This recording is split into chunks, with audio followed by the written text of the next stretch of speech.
本节目由北欧豪华旗舰型轿车沃尔沃 S90 独家冠名播出。这是一个1:1的霸王龙，树脂的。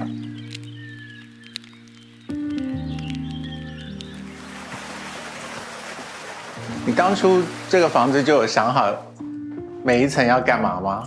当初这房子买完以后呢，我就是觉得这个房子挺有意思的，我就把房子都给拆掉了啊。看到这些洞，还有这些墙，都是我重新自己做的。哦，就这个家，我最满意的就是它每一砖每一瓦、每一草每一木都是我亲手做的。哦，所以你用这个墙做格的时候，你心里面有想它每一个区块的属性？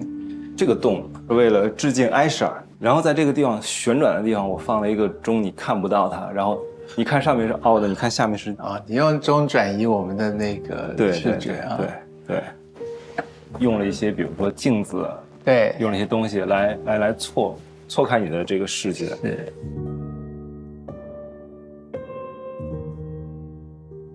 我看到你的收藏品当中有很多奇幻的东西啊，我觉得你就从你为纳尼亚做了一个房间这件事来想好了。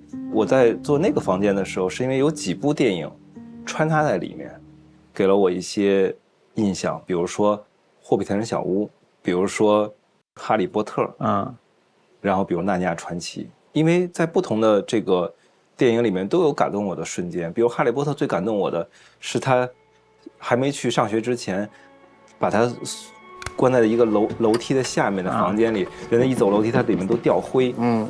我不知道为什么，我对这个镜头我很有感觉。然后我小的时候又喜欢在水泥洞里玩，然后所以我在楼梯下面也做了这么一个空间。霍比特人小屋，虽然大家现在一说它，就是想到霍比特人也好，想到指环王也好，都是用黑色来代替的，但是当我看到那个小屋的门推开的一瞬间的时候，我是觉得那里干净的没有影子，它其实是一片纯白的，所以呢，我觉得我要做一个纯白的在地下的一个房子，我要把所有的房顶地上的尽可能把它变小，然后包括它最后这窗洞，我那时候就是我很喜欢宫崎骏的动画片，你看我这边的这个里面是《天空之城》里面的一些元素在里面，然后那个房子上面我就有风之谷的东西，就是有王虫的眼睛，然后我就觉得这是一个很有意思的，我把所有的很多的一些电影的点和我喜欢的东西我都给它放进去。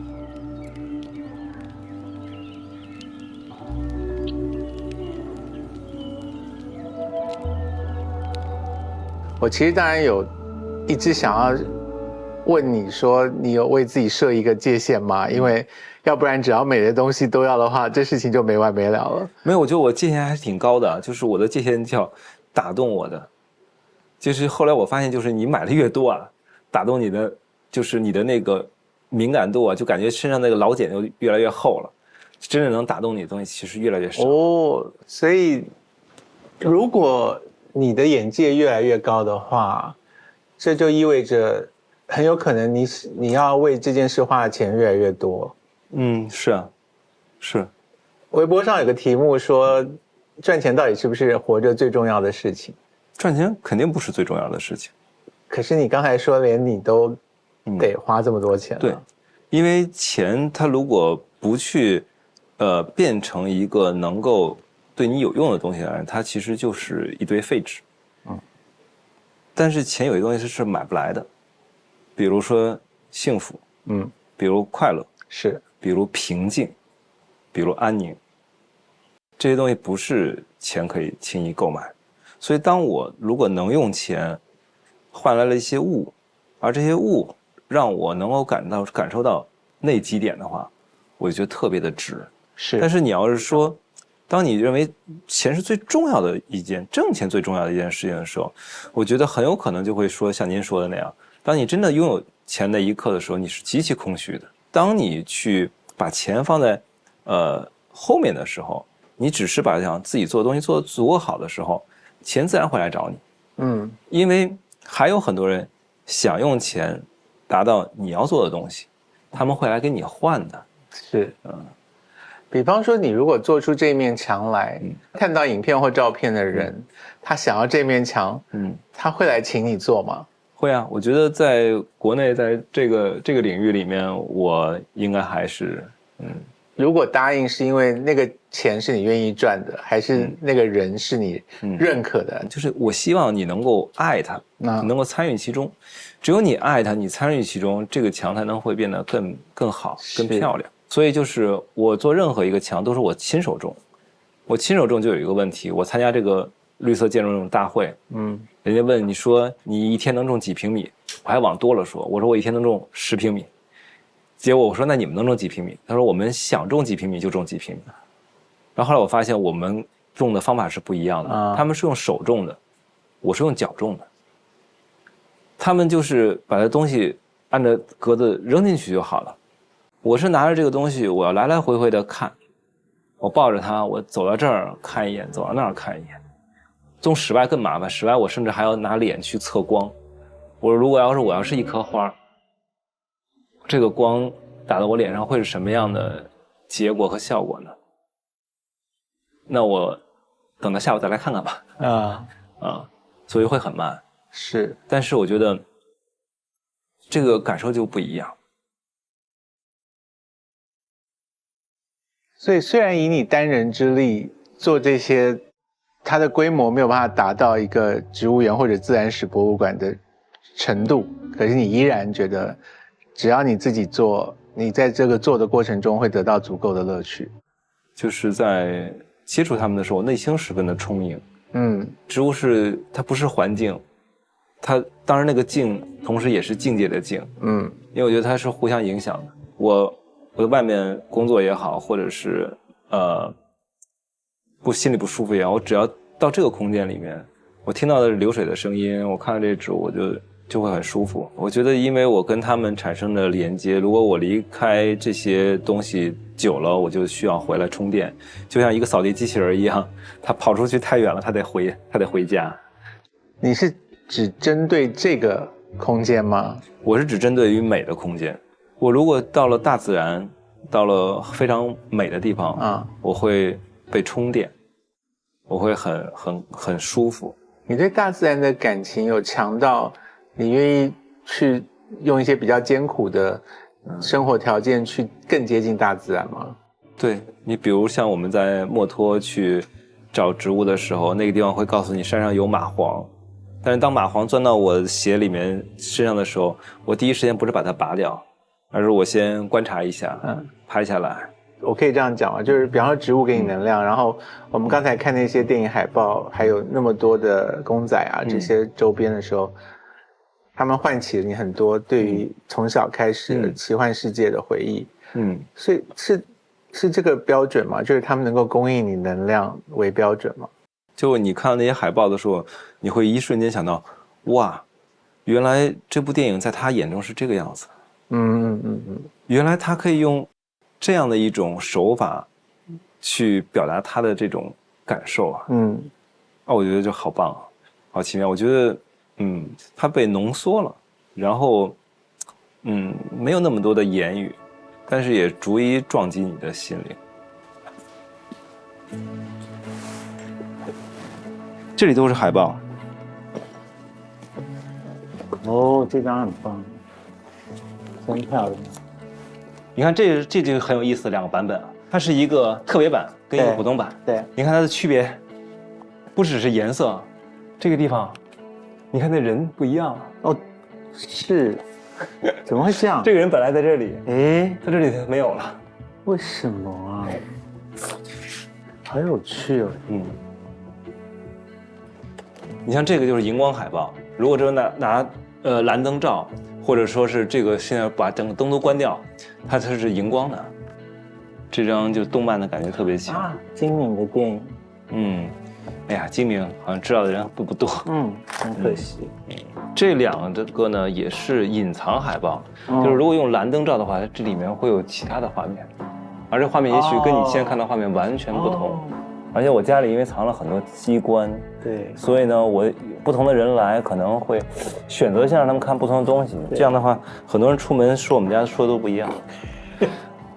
这些机关当初施工的时候，那个施工的人会觉得很麻烦吗？会啊，施工就是我小叔，只有自己家亲戚可以干这事儿。一共3个人，然后我小叔，然后又叫了村里面最聪明的一个木匠，然后基本上就3个人。最多的时候家里面这里面有3到4个人，少的时候就是2个人，我一个人打个下手，然后弄，然后主要就是拆改是最多的，因为经常我睡一觉以后醒来，第2天我就决定把它拆掉。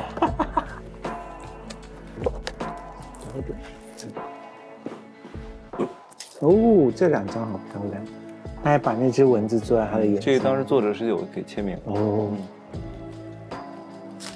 你好像在奇幻跟科幻中间会穿插一些浪漫电影的海报，为什么？好看啊！我觉得好看是蛮重要的。那你这个太可怕，你这样就没完没了了。好看都要收的话，哇，这个树的形状是脱氧核糖核酸 DNA 啊，真的耶，厉害，而且还跟恐龙脖子呼应，对，超强。2001，我那边现在摆了各种各样的2001，跟2001有关的。是你最喜欢的电影之一吗？是我觉得看着最费劲的。就很多人都说，哎，你要作为一个文青，你要看2001。然后我问了很多人，我觉得大部分人是没有看到15分钟以后的。你看了几遍？我是感觉只要睡不着觉，你就可以看它。本节目由北欧豪华旗舰型轿车沃尔沃 S90独家冠名播出。本节目由源自北欧挪威的高端天然饮用水品牌 WOS 赞助播出。我小时候看了这些奇幻作品，我会有一个觉得说，我可不可以也做做看？我的人生可能到现在都还在这个里面，就是我对于所有我崇拜的东西，我都想要说，那我去做做看，做烂就算了，可是做做看。你呢？我觉得我没有那么明确，比如我小的时候，在4岁的时候，我看过一本小儿书，叫那个《寻仙草》，现在也找不到了。啊，初中的时候我又看了一个《哈尔罗杰历险记》，那里面它就有很多东西。我记得当时我在看的时候，我就特别的，就是那种跟着他一起去历险，是他看到这个迎北大猩猩的时候的什么感觉，他看到这个，啊，我就觉得。就会让我就是莫名的有一种激动啊，然后但是所有这些东西都是跟动物啊，都是跟这些东西有关联的，而且我始终都觉得，就是动物植物它没有那么多的心眼儿和心思它们远比你想象的要更加的和蔼可亲可爱，但是人不一样，人有的时候你。真心相对，但是人狼心狗肺的给到你是会有的。我觉得我能看透一切，但我看不明白人，所以就，但是看作品不一样，是看作品不一样。你没有在想说我要学会一门能力，让我可以处理人。就是如果说要拥有一个超能力的话，我觉得最无聊的就是读心术，就知道别人在想什么，对你来讲并没有魅力。它会变的呀，而且你也不需要去知道他要想做什么。如果你做的一个事情恰恰也是他想要的，你找到了一个同频共振的，那难觅才是知音呢。如果你能够用一些奇技淫巧让人产生错觉，那我并不觉得这是一个。就突然之间，我就觉得得到这件事情就变得好，没意思了。所以你对于人的戒心会一直维持下去？我觉得这是一个很矛盾的事情。我会轻易的相信一个陌生人。我觉得这个呢也符合人类的 DNA 里面的一个点，就是如果人不能够相信陌生人的话，他就没有保证这个种族这个族群能够繁衍生息，因为人是一个社会性的动物，它是需要互相协作的，对，所以信任其实是人的一个根源的东西。你这件事情你怎么跟你的女儿沟通？就是你对人的这个态度有传递给她吗？我没有去刻意去传递啊因为我觉得他应该有他自己的人生和感受。是，我觉得我对他的能做到的事情就是默默的跟随啊，保护也就是保持距离的保护，守护也是保持距离的守护啊。只要他知道，就是在任何一个情况下，我是无条件的可以帮你、爱你啊就好了。但是呢，你该摔跟头还是要摔的，你该上当受骗，你还是要上当受骗的。哪怕我知道你这件事情大概率是会被上当受骗，我要不要去说这件事，我都会很矛盾。他如果上当受骗会告诉你吗？我觉得他可以选择告诉我，选择不告诉我。但是我相信，对他而言，上当受骗也未必的是一件坏事。你理想中的教育他的方法是把他带在你身边教就可以了。我曾经有这么一个想法啊，我不给他报任何的补习班啊，我说你的这个数理化、语数外，我天文地理历史，我一个人都可以给你教，我可以一直教到你高中、大学，对吧？但是后来我就慢慢的，我觉得其实你能跟他相处的也就是10岁以前，慢慢他就有他自己了。他其实是从根本上他需要剥离，我觉得不是脱离，而是剥离，因为你一定是包裹嘛，这个东西是你无意识的，你会去包裹它，所以他一定要想办法去剥离，这就是青春期啊和这个东西，我觉得这个过程还蛮重要的，人的成长可能是需要这个东西的。他对人的排斥，就是他觉得人很烦，他也不想要读新书。这个我很，可是是他的感受啊，他成长的经历啊，就这样啊。那他也为此牺牲了很多，他也不在意。换了我是会不舍得的，我就会宁愿忍受这些人，我都要把事情给做。可是这不就是他吗？就是他之所以这么特别，这一个部分也挺重要的啊。康永哥，你看，这就是我给你提到的那个功能。就我们经常说，春天的时候叫花粉过敏。其实花粉呢，并不是真的花开的粉。北京3月份哪有花开啊？其实那个时候呢，就是一些柳絮或者是一些风霉植物。那么它有这个过滤系统以后，它就可以把这个过滤 PM2.5的时候，它也可以把这些颗粒给你过滤掉。所以在车里面你就可以做到跟家里面一样安全。是。这些都是书籍，特别漂亮，对，很好看。这书背真漂亮。这种书，因为我没有买过，它对于真正的古书收藏者来讲，你是需要跟别人竞争的，还是说这一类书其实供应很多？就是这样的书，你都很难再碰到第2版啊。你就是跑去旧书店找是吗？对，就是碰到，因为你看有些书有意思的是还有当时他的收藏者的签名，对，有的时候甚至我那里面还看到就是有一些小朋友涂写的，有些人写给另外一个，然后又第二个人又再收藏，他会有不同的年份在上面。是，然后你看你通过这个知道这本书至少是1887年之前的书，你就感觉很好，你觉得那时候人写字都好漂亮。你看这个呢，就是他自己瞎画的。就这本书啊，就他肯定原来是个黑白的就这个不知道是哪个小朋友，他上次就对他拿它就当秘密花园给涂了你看他涂了个小豆豆，可爱。对。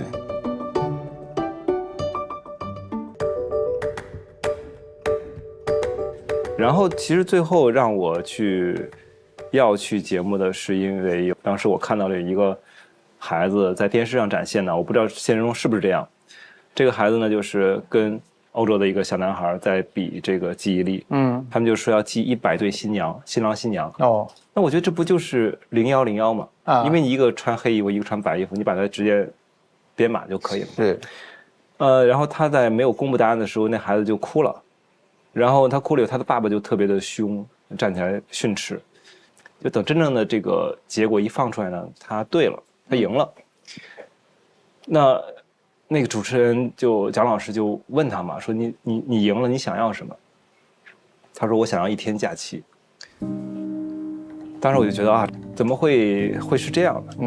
然后他就开始放他的 VCR 嘛，他的一天是多么的繁忙，什么都要学，然后速算呀、记忆法呀、魔方，就什么都去学。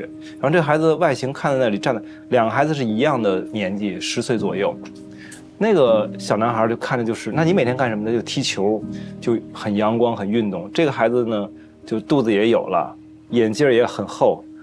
当时我就在想，天哪！我觉得这样的教育观是不对的。然后他的父亲当时也做了一个挑战，他父亲当时是看鸡蛋。我觉得看鸡蛋有什么可看的呢？我说那鸡蛋不是每个都不一样吗？我就把家里的冰箱一打开，我们家没有那么多鸡蛋，但是我觉得个个都不一样。我想那就看看别的吧。就家里有黄豆，我看了一眼也不一样。我说那中国有句俗话叫最小不过芝麻，我就抓了一把芝麻，我一看，芝麻不仅都不一样，而且每一面都不一样啊。所以呢，我想，那么也就是说，他这个项目，第一，我觉得难度不高，然后呢，第二呢，我觉得有一些东西我可以传达给大家，就是看一样东西，观察一样东西，其实跟你的视力的好坏并没有关系。心无旁骛，方能视微如注，就是他看不见这个靶子，那他每天练，他练的是眼力吗？其实练的不是眼力，他练的是专注力。这个就是一个很东方的一个哲学了。那么我觉得，当我的专注力达到集中的时候，我是可以把这个芝麻放大的。当然是有一定极限，但我觉得放大到一个鸽子蛋或者鹌鹑蛋大小是问题不大的。然后你可以改变这个空间，然后你甚至可以改变一个时间。这个时间就是，比如你观察的时间啊，你观察的时间，别人看来可能是10秒钟。但你其实是可以把它变成20秒、30秒，甚至更久。那是因为你专注的程度使它时间延长。对，它是一个相对的嘛。所以就像你在车站等人，如果这时候你玩手机，他迟到了1小时，你没发现。是。但是如果你什么都不玩，你就看着远方等那辆13路车，度日如年。对。还有一个我要说的东西就是，你要看身边最简单、最普通的东西，它也有万千世界。它也有美，其实就是一个记忆方式啊。你要么是用编码，要么是用图形，要么是用各种各样，无所谓。当然是跟你最后的分母有关系，就是你记忆会被不停的被覆盖。那么你能不能把你这个东西能准确的提取？其实我觉得记忆主要是2个东西，一个是记忆，一个是忆嘛。是。所以我们大家都说自己脑子不好使，记忆出问题。记忆出问题，可能你记并没有问题。是你的忆的时候有问题，是你提取不出来，所以你看，像我父亲现在有阿尔兹海默，就很痛苦。那我之前看过一个电影，就是《困在记忆里的父亲》，我当时并不太能理解那个天有那么好。等到我父亲得这个病以后，我就一下能理解了为什么东野圭吾他们说这个病是没有自尊的，为什么所有的这些问题，我就在想，就是怎么能够就是让他能够有一个方式再去提取出最近的记忆，因为他们对于儿时记忆还是很清晰的，是，对吧？所以我觉得那还是因为你提取出了障碍，出了问题嘛。我读过一个你的经历很特别，就是你说你小时候睡觉每天都要脑中上映一遍当天看到的所有东西，后来这个状况改善了，是因为你长大了，还是你找到了方法去处理这件事？对，那是在小的时候，初中的时候，就是那是无意识的出现这个问题，就没有办法控制这个记忆力。那后来我用控梦的方式去把它重新去梳理，就像家里很乱，那你要收拾屋子，你会用几种方式收拾屋子呢？你会用归类的方式，对吧？你会用编码的方式，对吧？你可以用图形图像的方式。那么这个脑海中也是一样，你也可以给自己上很多衣柜，上面也可以带数字的，也可以是放图形图像的，你也可以放其他东西，然后你可以把这个空间在一个折叠翻转，对吧？放过去拿过来。那当你知道该怎么去把它们去整理了，你的房间就不会太乱。你脑中会太容易浮现过多的讯息吗？我后来觉得，就是其实相对于记住，遗忘才是智慧。就是你想忘掉一些东西，其实是困难的，但是你一旦掌握了能够遗忘的这种方式方法以后，你会特别擅长忘。所以我现在对我而言，我觉得就是我忘性很大，这样的话，我觉得能帮助我就是来确定什么东西才是重要的。你能够刻骨铭心的，或者能够准确提取出来的东西，这些东西才是重要的。所以有些东西忘就忘了吧。你所谓的你经常自我反省，是自己跟自己讲话吗？对，尤其是在种花的时候，我每天都在种花，只要我回到家种花洗沙子，我做这些事情的时候，要么就是用手机在听书，要么就是自我在进行对自己跟自己在对话，会跳出不止一个我，可以分成好几个我，在旁边有人在帮你递花盆，有人在帮你浇水，有人在帮你撸袖子，然后会跟你去聊，对吧？这个花为什么要放在这里？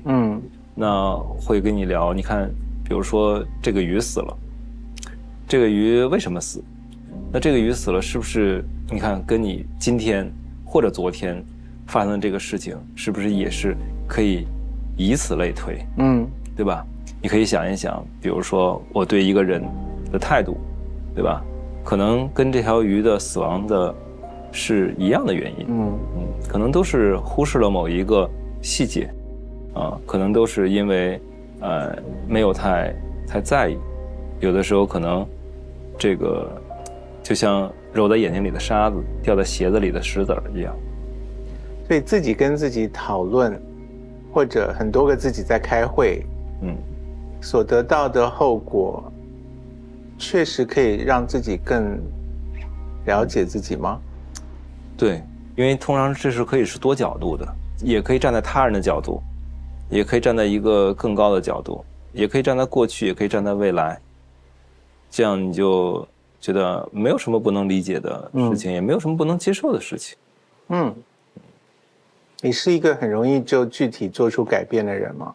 是，我一旦感觉到要做了，我就会去做。你没有拖延症？整体是拖延的，但是是因为我就是有的时候目标给的太远太大了，但是你要做，肯定都是从一点点小东西做起来。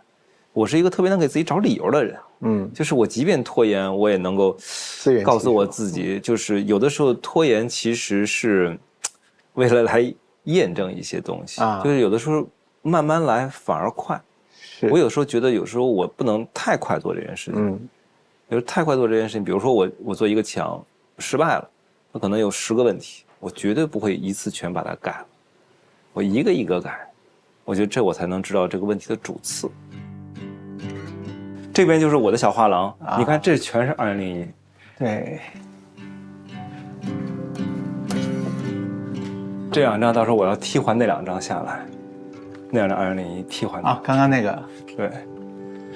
你既然对他没有很有感情，为什么还要专门放他的海报？因为他让我感觉到1968年的时候，居然能够想象出未来的东西。我觉得这个太不可思议了，因为我觉得我呢只能去想象过去，我很少去想象未来我对过去充满了好奇，对，然后我就觉得对于过去其实有的时候也并不真实因为我们现在读到很多东西，谁知道呢？是，你探索这么多，然后对很多事保持好奇，到目前为止，你觉得宇宙是怎么回事宇宙肯定是在不断变化的。终有一天我们这个宇宙就塌缩了，或者是爆炸了。这是一个特别大而离我很远的一个问题。我觉得我现在能搞明白我们这个中间的很多东西就已经不得了。你觉得生命是意外吗？是蛮意外的。你想，当初我们一个这个裸子植物到被子植物，当裸子植物的时候，它已经进化的非常完美了，对吧？它用风媒，它不需要昆虫它需要什么昆虫？它也不需要结个果子给你吃，它不需要讨好你。就等到了被子植物出现的时候，哇，一下子，这个自然也就像一棵大树一样，这底下都是裸子植物然后突然之间显化植物出现，一下子旁枝错节，全部都出来了，世界变得精彩无比。这个恐龙是地表最强的，他有想到过有一天小行星撞上地球，然后它会灭亡吗？5次大灭绝，每一次都大量的植物灭掉，最多的时候可能90%物种都没了。但是最终呢？最终你看地球就是一个不倒翁，上面的东西都是会被抖掉的，包括人嘛。宫崎骏曾经有一句话，就是说这个地球其实是只要有生命就可以。下一句话其实就是人有没有是可以的。好，谢谢你，宇恒。好，很有趣。根据我今天的访问，我没有把他当成奇特的人类，我觉得算是常人。可是把一粒大麦能够放大出认得那粒大麦这件事情，我还是觉得超厉害的。可是这个能力显然跟他后来面对生活的能力是2回事啊。而且他说他现在如果丧失这个能力也无所谓。确实啊，就是如果他现在没办法把一粒大麦放很大来看，就这样了吧。包括他对待我的态度，我都觉得是非常像一个好客的主人的态度啊，就没有，比方说他那么讨厌别人这件事情，理论上我们都是别人啊。就是他说我若要跟人家讲话，多一个人坐在那边，他就会觉得烦恼啊。所以我一直把我自己想象成是他的烦恼才对，因为我也是别人，可是他待客的时候还是很尽主人的礼仪啊。他说他是一个与时俱进的人，所以起码在目前碰到了他，好像有安全感了。